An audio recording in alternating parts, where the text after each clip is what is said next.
नमस्कार, एक बार फिर से आप सभी का स्वागत है हमारे यूट्यूब चैनल पर। हमारे चैनल पर काफ़ी दिन के बाद वीडियो आ रही है, हमें पता है, लेकिन कुछ कारणों की वजह से वीडियोस नहीं आ रही थी। फिर भी हमने एक अब नई सीरीज़ शुरू की है। इंग्लिश की जो सीरीज़ चल रही थी वो तो चलती रहेगी, पर हमने एक नई सीरीज़ शुरू की है हिंदी की, जिसमें हम हिंदी के साहित्य, हिंदी के व्याकरण, इन सभी टॉपिक्स पर डिस्कस करेंगे। तो आज उसी सीरीज़ की पहली वीडियो है जिसमें हम बात करने जा रहे हैं हिंदी साहित्य के इतिहास के बारे में। हिंदी साहित्य के इतिहास को 4 भागों में बांटा गया है: आदिकाल, भक्तिकाल, रीतिकाल और आधुनिक काल। इस वीडियो में हम इस बारे में आपको पूरी जानकारी देने वाले हैं कि किन कवियों के अनुसार कितने, कब से लेकर कब तक, पूरे समय, जितने समय अवधि सबकी तय की गई है अलग अलग कवियों के द्वारा, उन सब की जानकारी इस वीडियो में हम आपको देने वाले हैं। तो चलिए शुरू करते हैं वीडियो को पूरा अंत तक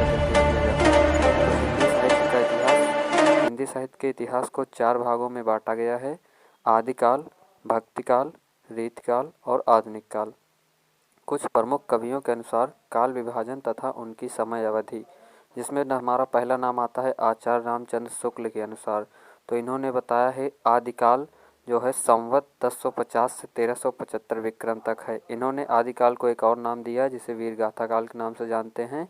दूसरा है भक्तिकाल जो संवत 1375 से 1700 ईस्वी तक है, 1700 विक्रम तक है। उसके बाद अगला है हमारा रीतिकाल जो संवत 1700 से 1900 विक्रम तक है। और उसके बाद है आधुनिक काल जिसका एक और भी नाम इन्होंने दिया है गद्यकाल, जो संवत 1900 से 1984 विक्रम तक है। ये चारों काल इन्होंने दिए हैं, जिसमें से उन्होंने आदिकाल का वीरगाथा काल तथा आधुनिक काल का गद्यकाल नाम दिया है और सबकी समयावधि निर्धारण की है। अब हम बात करेंगे डॉक्टर हजारी प्रसाद द्विवेदी जी के अनुसार। इन्होंने भी चारों कालों को अलग अलग समयावधि के अनुसार विभाजित किया है और इसमें से कुछ कालों के भी नाम दिए हैं। जैसे इन्होंने बताया आदिकाल सन 1000 से 1400 ईस्वी तक, ठीक है। जो हजारी प्रसाद द्विवेदी की समयावधि है वो सन ईस्वी में है, और जो आचार्य रामचंद्र शुक्ल जी की है वो संवत से विक्रम में। तो इन्होंने बताया आदिकाल सन 1000 से 1400 ईस्वी तक। भक्तिकाल को इन्होंने पूर्व मध्यकाल भी कहा है, जो सन 1400 से 1700 ईस्वी तक है।